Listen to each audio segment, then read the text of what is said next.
All right, what's going on, everybody? How you doing here today? Super excited to be back here and share some stuff with you guys. I'm excited. We're going to be continuing on with our Facebook discussions here, and we are going to have a guest come with us here shortly. She'll be joining us in a minute. Just wanted to get jumped on, make sure we were good. When you guys pop on, let me know. Shoot me a screen or give me a 1 in the chat. Let me know you can hear the sound. Let me know that you can see everything okay. And we're going to get rocking here. Oh, there she is. All right. All right. What is going on? Can you hear me okay? Yeah, I think that we can. I think that we should be good here. Okay. So let me pull it up on my phone real quick. Yep, we'll get ready to rock. But yeah, guys, how's everyone doing here today? Super pumped. Facebook, we're going to be talking advertising today, the stuff that makes the mass cash. This is going to be awesome. Between the two of us, we've spent millions of dollars in ads, generated, millions and millions of dollars in sales. I'm going to share a little bit with you guys. So hopefully you guys got some good questions and you guys are ready. All right, looks like we got, we're live, we're good. Jeff, Ryan, Steve, what's up, guys? So with that being said, really excited to have our guest here today. She's a big part of the Crusader Nation. Some of you guys might have seen her around. But Sema, go ahead and introduce yourself. Tell us about you. So my name's Sema Erzouki, for those of you that don't know me, and I specialize in Facebook ads and sales funnels for people that are in the coaching niche or course creation. So I'm running a lot of webinar ads, opt-in ads, helping people build their audience, build their following, and ultimately convert those leads into sales. And then Nick disappears. Yeah, and it's all kinds of ninja shit she pulls. I mean, you guys want to start talking. Ryan, absolutely. Ryan, ask questions throughout. We're just going to be talking about the process, hanging out here with you guys here today. Sema does some I gave a Facebook overview, I think it was last week, where it was for local businesses. This is going to be more tailored towards some national style campaigns, some bigger audiences, some different types of clients that gets really in depth with pixels and retargeting and that type of stuff. So you got these questions, absolutely. Let us know as we go throughout. But Sema, with that, thanks for jumping on first of all. But yeah, let's start at the beginning here. One thing that I know we've talked a lot about and a lot of people probably question is, what does an onboarding process look like for you? So you sell them, you're like, yeah, I'm going to make you a fuck ton of money. We're going to dominate. We're going to get some shit going. And now it's time to get to the payer. What does your onboarding process look like? So I think one of the biggest things that people overlook when bringing on new clients is they try and take like a cookie cutter approach. And I really dislike that. I really think it's super important to take the time to understand, one, your actual client, what's their story, where have they been, why would their audience care to hear from them, what are their accomplishments. So really taking the time to learn about them, and as well as taking the time to learn about their audience. What are their audience's pain points? What have they already tried to do in respect to this topic or this niche? And where is it that they want to go? And that way you can kind of really tailor the campaign to those specific pain points, and you can find ways that the client resonates with their audience and with their target market. So I have them fill out a really extensive onboarding form to really dig deep into all of those pain points and all of those stories so we can use those in the marketing campaign. Yeah, so it's a big onboarding. One of the things that's crazy to me, especially in like the coaches consulting, webinar world, when I see people say, this cookie cutter style approach, and it's like, what are you talking about? Everyone's slightly different. You can have two coaches who both increase revenue for their clients, have completely different demographics, completely different pain points, completely different types of people. So it's so important that we understand that.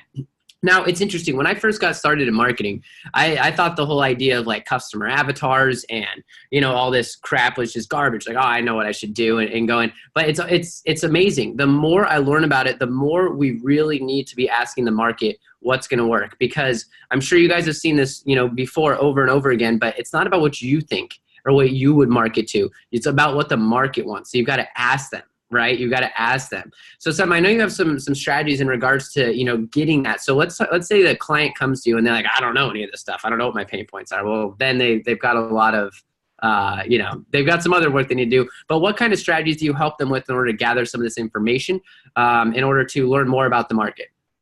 So I actually have 3 different types of surveys that I send all of my clients. I have a customer research survey. So if someone has an existing audience in their niche, basically surveying their audience. These aren't buyers of any sort. It's just people that listen to them. They follow their content. So I have them send them a survey that asks, like, what are you interested in learning about this topic? What have you tried in this topic? What are your goals when it comes to this topic? It's based off of Ryan Levesque's book, is it called the Ask Method? So basically sending them those surveys so you know exactly what kind of stuff the person wants to learn and what they're trying to achieve. Because if you're trying to teach someone how to lose fat, but what they really want, your audience wants to bulk, and you're talking to them using terms like, I'm trying to lose, you're like, are you trying to lose fat? You're not going to resonate with them. So really taking those surveys and like looking for the trends in those. Are people saying all the same terminology and methodology, the same thing over and over again? How can I use that in my copy? So yeah, that's one of the 3 surveys. Another survey that I send is a buyer survey. So I'll have people, if they have existing buyers, I'll have them survey their buyers. So what are some of the main reasons you invested in this program? What appealed to you when it came to the client? So like if someone was buying your Agency Sales Crusaders course, what appealed to them about you specifically? And then that gets you really good data about what actually gets people to pull out their wallet and want to invest in you, and what makes them really connect with you, which, you know, we did for our program, the last launch, you know, and we got some really awesome data out of that. And then another survey that I like to send is a non-buyer survey.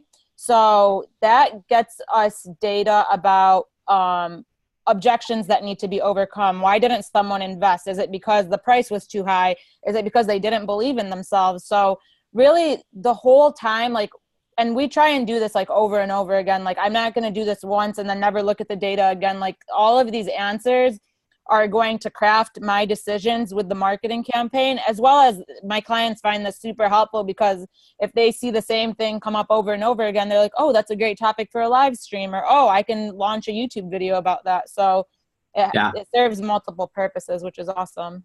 Yeah, I love that. How many of you guys have, give me one if you guys are doing surveys of any kind, let alone 3 before you get going. And I just want to talk about Ryan Levesque's book for a second, because Russell Brunson talks about this. A lot of people do, about the audience research. How many of us actually do it? Ryan Levesque built like an 8-figure company fucking telling people to ask people questions. Like, that's all it is. Like, it's brilliant. It's genius. His stuff is great, but it's so simple. And so often we miss the simple things. Right? We miss these types of things, and we start to assume that we want people. You know, for example, like with the Crusaders program, right? We've got, there's a subset of people out there who, you know, are afraid to sell, who want to be spoken to about like, oh, well, it's going to be selling without being salesy, and you're never going to have a sales conversation. You just do this organic content, and you'll never have to reach out to somebody. Those people wouldn't be the market that I would come after, because I'm going after people who are like, yeah, we're going to get bitter. We're going to get out there. We understand we need to reach out to the market in order to sell to them. We need to actually have conversations, you know, and sometimes we're going to get told, no, I'm not somebody. Then, and either one can work. I know people who go out there and teach the whole like organic, you never have to talk to anyone, you're going to make like $1 billion method. Well, anyways, but those are both 2 people who want to learn how to sell. So that's why you cannot start pigeonholing your people. Okay, so we've got 3 surveys. We've got onboarding documents. We've got a ton of information now. This is before we even build a campaign, guys. Like, I want to make it clear. This is how in-depth she goes in regards to getting this stuff. And that's why she provides amazing results, and see the results that she gets. Now what? What do we do with this information? You know, because now it's like, oh, I got all this cool stuff. Now what?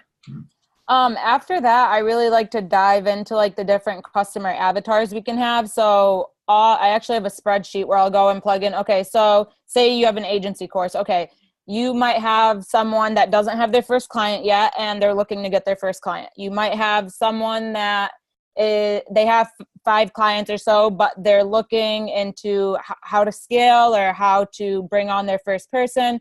So you kind of break it up into different kinds of people that might be interested in the program. And that way, like, you can see if when you launch your ads, if one ad is resonating more with the other, okay, maybe this is the angle I should take. Or maybe when you're targeting like Russell Brunson's audience, that person resonates more with a specific angle. So that way you have different types of messaging to test. So it's not just, okay, I'm launching an ad talking to one specific person. It doesn't work. So what do I do next? So you're taking the information, you're coming up with different ad ideas, different interest targeting groups. Because now, what are you doing in regards to looking for the targeting? Because I know that's going to be a question a lot of people ask. Is really important. So I guess let's jump into that. So we've got all our data, so that way we can come up with different angles for different ads for different audiences. Now let's talk about how we take that stuff and set up the targeting. And again, guys, we're going to get to the whole optimization of a funnel and thing. We haven't even pressed play yet on Facebook. We're still gathering data. Sometimes this stuff takes some work. But anyway, so yeah, what do we do in regards to finding the right targeting? So in my onboarding form, I actually ask the clients questions like, who are your biggest competitors? Who are the biggest influencers or celebrities in your space? Are there tools or softwares that your target market uses? Are they in associations or specific groups? Stuff like that, like to really find out where their audience is hanging out on Facebook. And then I'll make a list of those in my spreadsheet. And then I will take all of those and I'll go to Audience Insights in Facebook and I'll plug all of that different stuff in Audience Insights. So say someone is interested in Russell Brunson's crew. I'll type in Russell Brunson on Facebook. And then it might give me more ideas of people that are similar to Russell Brunson. Oh, Frank Kern pops up. I'll add him to my spreadsheet of potential people to target. And I'll make a list of about probably 30 people to target. So that's the first part of it. There's the interest. And then there's also obviously using the custom audiences. If your client, or if you're doing this for your own business, already has email addresses, what I do is I'll create 2 different lists. I'll create a master email list and I'll create a purchaser's email list, and I'll create lookalikes out of both of them. And those always work as really great audiences too. And then you can also do the lookalikes of the website traffic. Yep. So you've got 2 different things. You got the warmer traffic, and then you've got the Facebook interest targeting traffic. So you don't have to have a giant email list to get started. You could just go out there and start doing it by using Facebook Audience Insights, by doing interest targeting, by really digging down and seeing what Facebook's really good at this stuff, guys. Like, they really are. When you put the message to the market out there, it does a really good job of finding who it's supposed to be. But then also, of course, we've got custom audiences, lookalike audiences, the warmer style stuff. So that's awesome. So now we're cruising along. Now we've built our ads. We've got this type of stuff set up. Let's talk about pixels for a minute. It's a very, very confusing thing. Guys, what questions do you guys have for pixels? Sema knows quite a bit about, pixels, different ways of using them. What advice do you have? I know this is very generic, but let's talk about some pixels. What do you think are some of the general rules? Not rules. It's hard to have rules on there. What are some of your guidelines in regards to using? Yeah. What are some of your guidelines for using pixels? How to use them? Custom conversion, event codes, all that type of crap. So I think one thing that people don't realize is, like, I don't think a lot of people understand how the pixel really works, and they don't use it to their advantage. So with newer pixels, they don't have a lot of data on them. So one thing I like to do when starting newer campaigns is I'll break things down into smaller audiences to force it to spend in specific segments. Does that make sense? Like, I want it to spend in, I don't want it to start feeding all into one, like, males. I want it to do males and females. Does that make sense? So, like, separating it into different segments and forcing it to spend, so the pixel starts to know, okay, this type of audience converts, this type of audience doesn't convert. So that way, separating the demographics. Yeah. So, like, some people will launch it back to Russell Brunson. Instead of just launching it to Russell Brunson, I'll launch it to Russell male, Russell female. I'll split it up into different genders, different age groups. So the pixel is forced to spend in all of those ad sets. Because if you're creating an ad set targeting something, the pixel has to spend targeting that audience that you select. But if you launch an audience, or if you launch it to a lookalike audience, and it starts, you don't separate by gender, by age, or anything, and, like, you get one conversion under male 18-year-old or something like that, Facebook's going to start serving all the impressions to male age 18.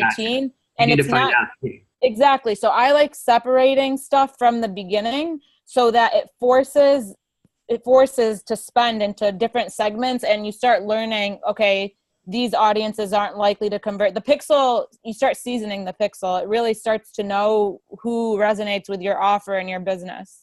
Gotcha. Nice. Yeah, we got a couple questions here, and then we'll keep on. Guys, any questions you've got, you got a chance to ask the great Sema here some questions. So ask him. Easy.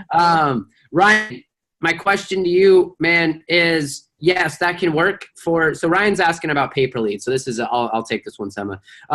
For a business with pay per lead, it can work, especially if you know you can get the leads for $5,000 and you're going to make 10 grand.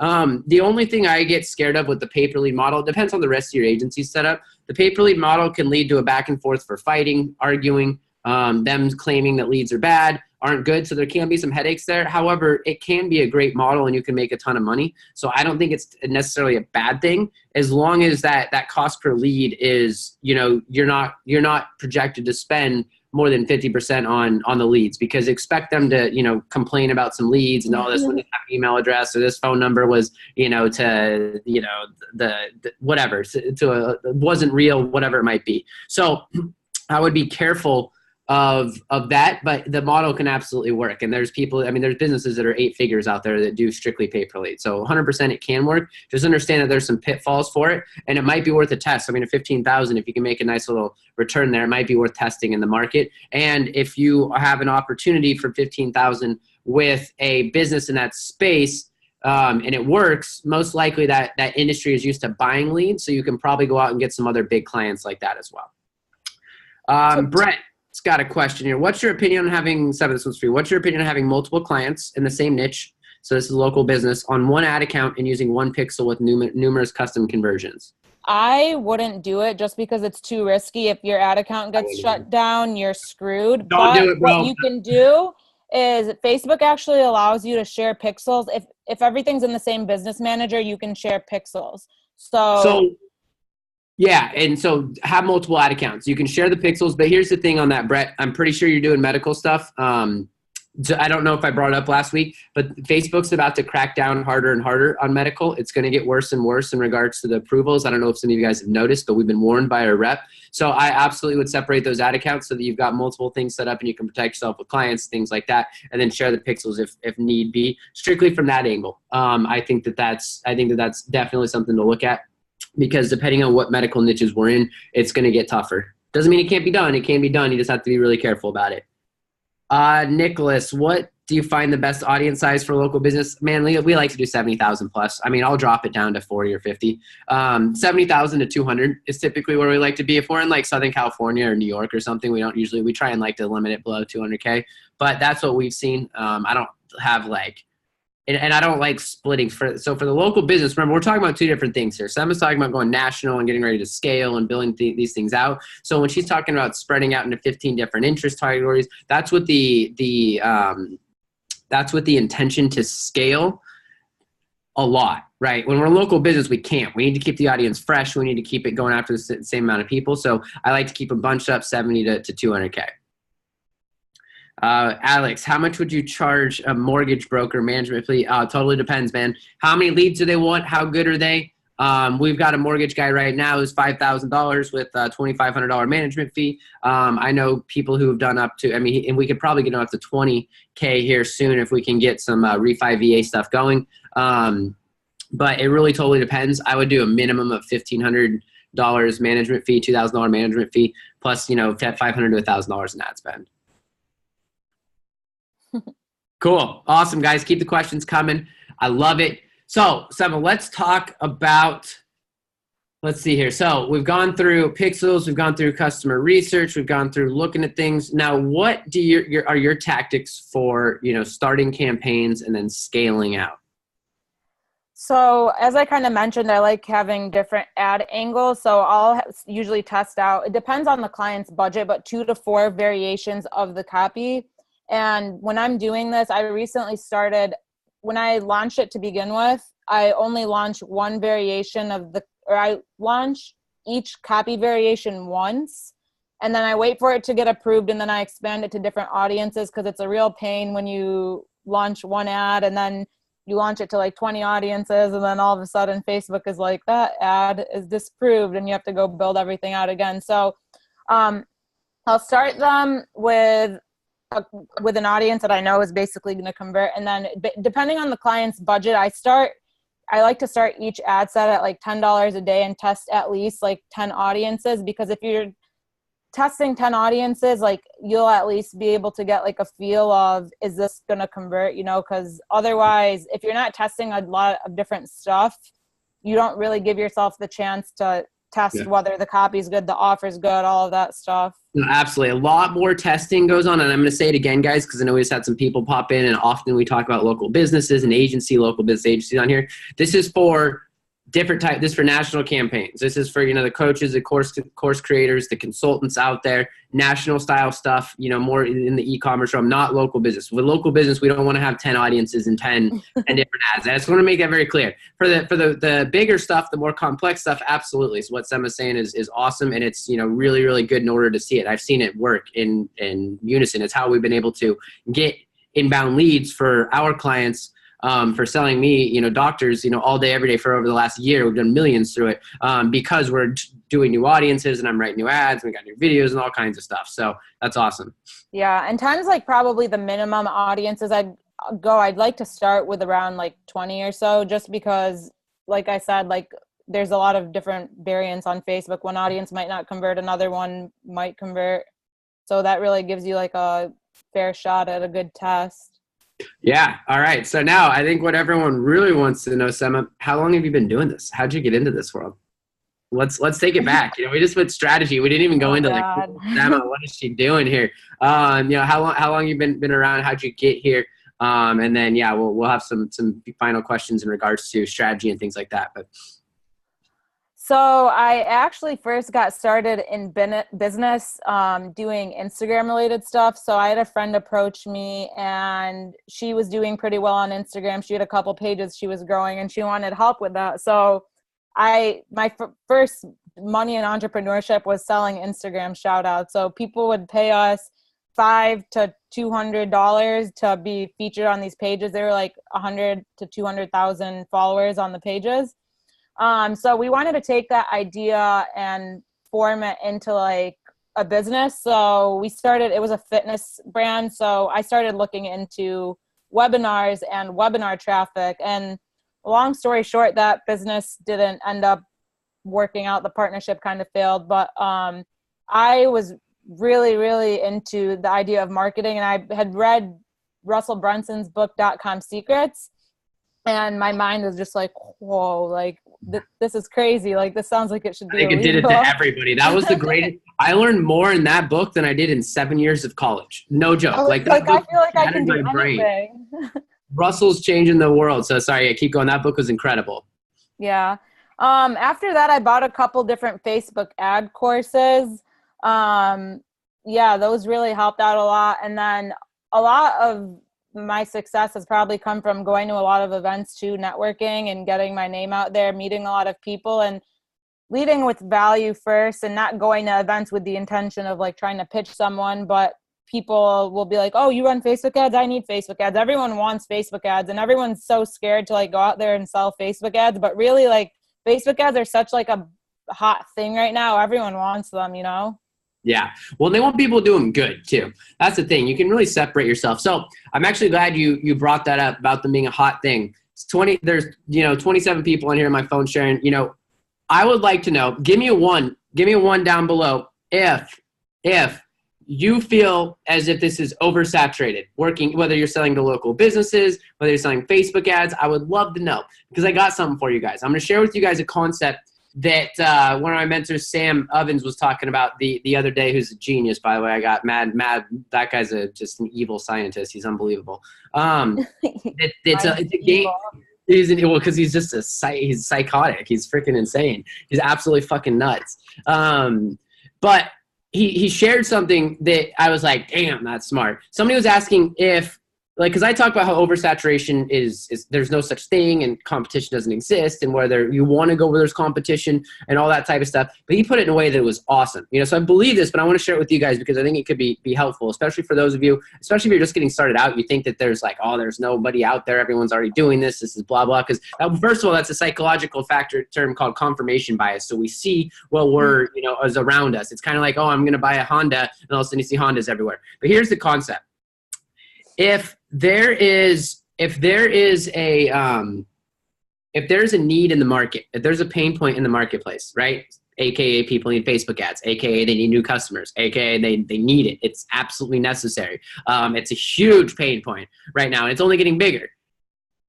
It's not, if you're worried about oversaturation, you got to ask yourself, is the market that we're targeting, is that pain point still there? Meaning, do they still need customers?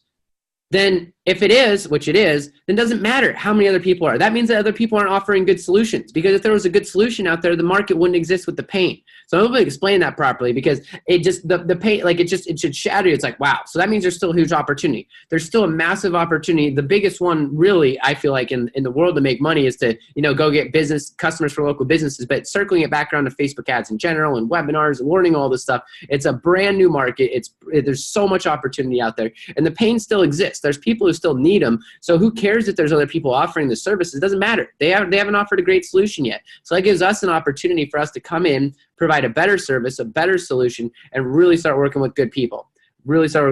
So yeah, it's Miles, that was funny, man. Yeah, I think he just said it recently. I think, right? Didn't he say, he said it, he had to have said it on one of his Q&As or something recently. I thought it was brilliant. I love it. I listen to all Sam stuff. There's a couple people I still listen to all the time because I'm always trying to get better. I've really cut off my zone of vision of who I listen to, though. Sam and really Alex Becker, those are like the only guys on the planet I listen to anymore. But that's funny, Miles. Yeah, it's a great concept, dude. So yeah, there's no shortages of businesses that want customers, like go walk on the street and see how many businesses there are, like well, it's only getting worse, and people aren't doing it the right way, and people aren't adapting. And I talk about this all the time inside the Private Crusaders program. We've got to evolve as our agencies. So a lot of these courses, a lot of these things out there, they're not teaching you what you need to do to go to the next level. There's things you have to do and things you have to put in place in order to really provide this type of service that will get people to stick. It might help you get clients, but you got to keep them too. You got to think long term. We're trying to build a business here. And Ryan, Sema, I got a question for you. Which Facebook ad courses would you recommend? Just Ryan, I know of a good one that Sema may or may not have created as well. My own, no, just kidding. Yeah. I've gone through. I mean, honestly, the thing is, in the beginning when I was first getting started, I thought that the Facebook ad courses were going to be that's what I needed. They're my ticket to figuring out Facebook ads. And yes, I learned a ton from Facebook ads courses. I've looked at Jason Hornung's. I've gone through Dan Henry's, Kat Howell's. Sam has a Facebook ads portion in his course. But the biggest teacher of Facebook ads is experience. There's all these tactics and tricks, and I've tried all these different testing methods, blah, blah, blah. But there's you don't learn it until you actually go implement it and test it yourself and see the campaign running live. And okay, so I tested this testing strategy. It didn't work well, but this course said it will work well. Basically, the best way to become a good Facebook advertiser is to become a good marketer, and no copy and paste templates and no fault. You have to learn. You got to know marketing. Right?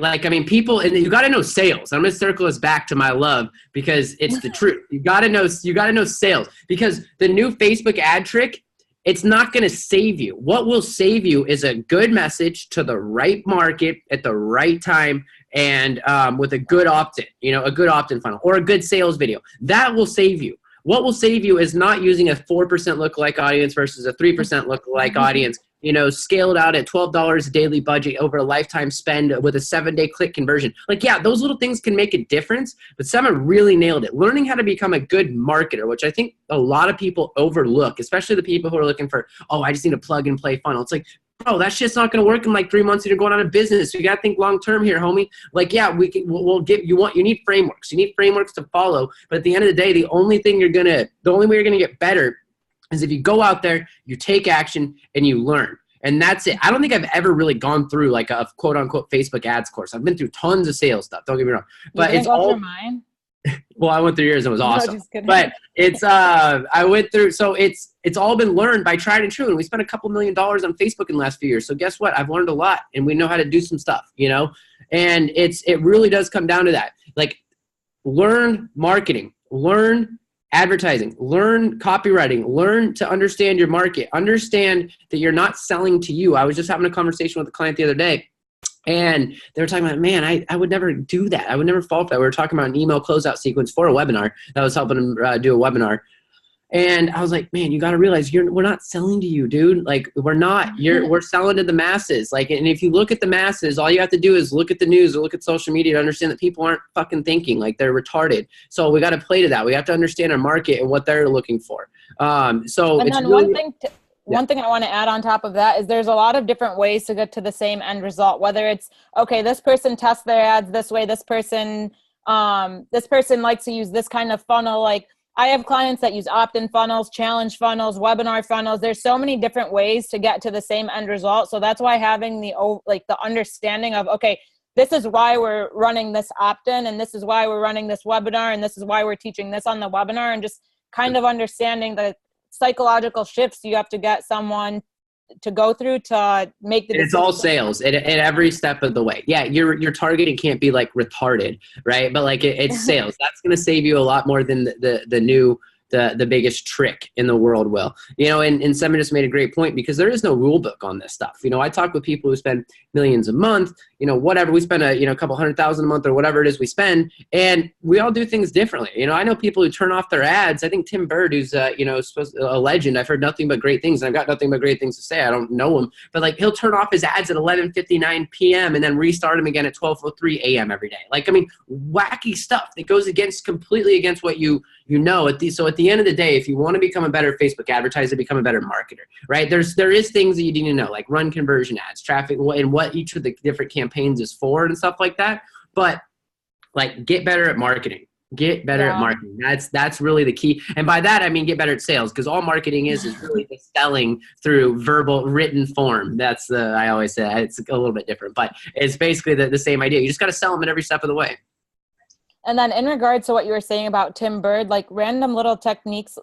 Oh, well, I just heard a weird noise. Random little techniques like that, like test them for yourself, like, yeah, we're like, okay, I've never done that before. But now that you say that idea, I'm like, okay, it's not going to kill me if I implement that in a client campaign. And if it doesn't work, it doesn't work. Like, one of the questions I see a lot is, should I start it as clicks to website or should I start it as conversions? And my answer is always test. For me personally, clicks to website has never worked well for me. It never Mine has. would be, I fuck that. Start them as conversions. I'm going to straight up say, don't do, as they're talking about the amazing for some people.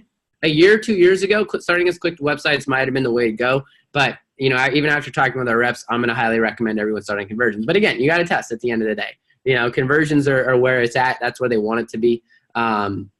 So yeah, let's see here.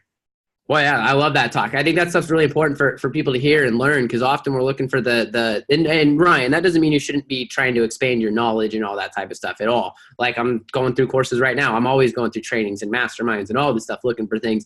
But the biggest experiencer is make sure you're doing 80% action, right? And then 20% of your time training.